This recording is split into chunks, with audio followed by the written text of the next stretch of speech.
Recently, there has been trending news that Ooni of Ife, Oba Adeyeye Enitan Ogunwusi, has moved on with his life. He got entangled with another lady and they're in the process of getting married, allegedly. According to the story, that he has found a new wife and they are in preparation for their wedding. And not long after that, there is this caption that says, Ooni of Ife's ex-wife, Naomi Silekunola, moves back to her family home, her mother's home in Akure, Ondo State. She made a post on Instagram since December 21st last year, and since then it's assumed that she has left the palace. People coming up with this news that she has moved back to her mother's house is a kind of trying to contradict the story that has been there on the internet that says that Naomi went back to Akure, to the house that Ooni of Ife built for her, and she stays there together with her family, her mother and her siblings. She has been shuttling between Akure and Lagos for events. Right now she's separated from Ooni of Ife and the union is blessed with a son called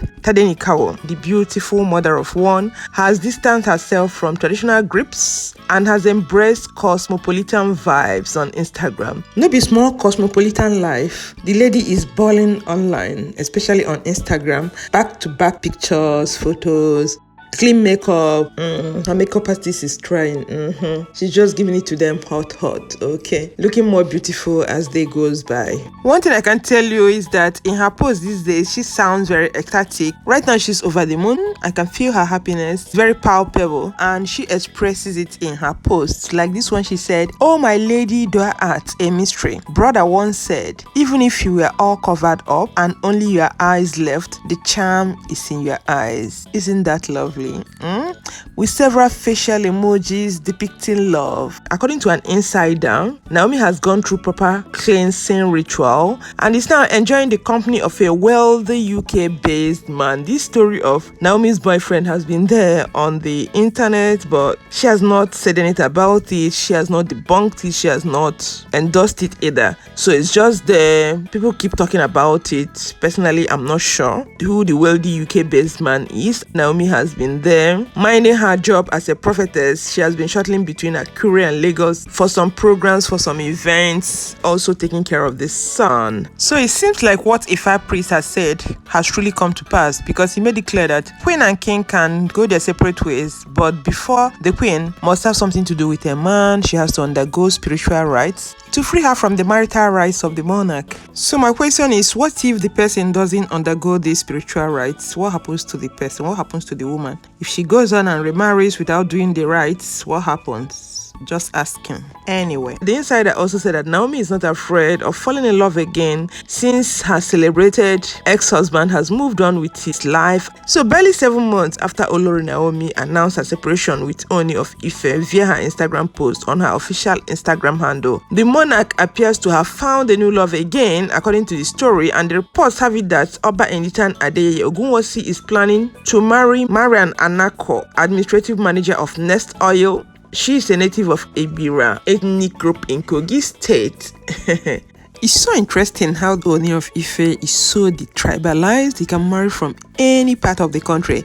His first wife, Adebukola Bombata, is a Yoruba lady. Then the second wife, Worala, is from Edo State. And prophetess Naomi is a Yoruba lady. And now they're talking about Ibira. That's so interesting. There are things that are very common with Ooni's marriage. When Naomi left, she made a comment on the post she made on her Instagram. She stated that she did her best to endure and make the relationship work many times. That means she tried her best to see if the relationship could work. However, His Majesty has a picture he will love the world to see and perceive him as, and another one which is his true self. That means he has two personalities. Probably the problem is not from her. And again, Wurala, the Bini lady, when she left, she made another post which says that the throne is sacred and the attempts to tarnish the name of a queen in defense or on behalf of a silent king makes all involved look terrible. Which means there's a problem and everybody is trying to tarnish the name of the queen in defense of the king. So from the look of things, whenever these ladies leave, they blame the ladies. They don't blame the king, because according to tradition, the throne is not supposed to be criticized, not supposed to be talked about, supposed to be whatever is wrong or anybody sees cease to be the problem, they should keep quiet about that. So if you understand African society very well, you know that patriarchy is a thing. And when it has to do with traditional rulers, it's like 20 or 100 times more, you know, the kind of patriarchy you experience in the society, take it to times 100 when it has to do with the monarch, when it has to do with traditional ruler. So from these two ladies, they are saying that they are not the problem, but at the end of the society blame them because they are women. So probably the fault is from the king.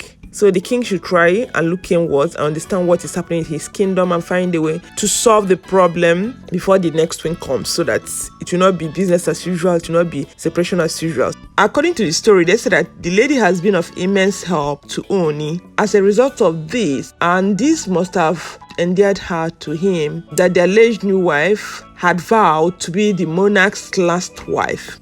This is one that actually got me. She has not even stepped in from outside. She's vowing that she's going to be the monarch's last wife. At this point, I hope she has made her investigation. I hope she had made her inquiries concerning the ayabas in the palace before she could come to this decision. I just hope she has gone to ask about the ayabas that are in the palace, some of those women that are there that also patronize Ooni allegedly, some of those wives, those women that are there attach themselves to the king. And according to Yoruba tradition, that those women, they will continue to be there. Nobody has power to chase them away. They're there. Once a king married a wife, or even if they bring in a woman and the other king is no longer there, the women automatically turns to wives of the new king. So I hope the lady that is vowing to be the monarch's last wife, I hope she understands the dynamics of the kingdom. Since she's not a Yoruba person, I hope they will lecture her so it wouldn't be like all the previous wife. By the time they get in, they start seeing a different thing. I hope they will brief her, she understand the dynamics of the palace, the tradition of the kingdom before she steps in, so that whatever she's claiming that she's going to do, she'll be sure that she has the clear picture. Sometimes when people say they will do something or they don't have the clear picture, it seems that they're trying to fit in a square peg into a circle hole. So I hope she got the information very well. Then about Ashley,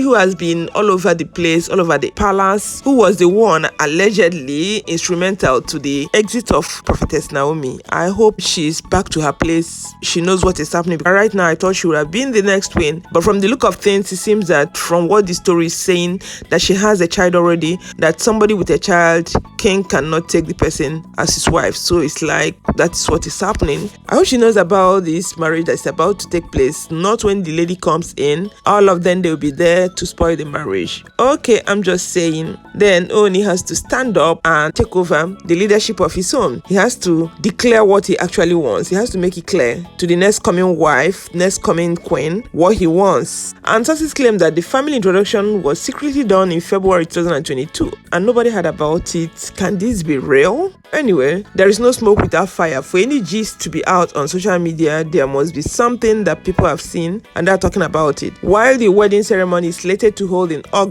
this August in 2022, the duo said to exchange marital vows. Majority of Ooni of Ife's kingdom followers and well-wishers pray that it will be the final bus stop and ends Ooni of Ife's paradox of unsuccessful marriage. I think everybody would be happy if that would be the end of the long history of separation from wives. That would be nice. So guys, let me know what you guys think about all this. I'm gonna sign off here. Stay healthy and safe. Remember to share this video with family and friends if you love it, and subscribe to the channel if you've not done already. And I'm gonna catch you guys in my next video. Bye and remain blessed.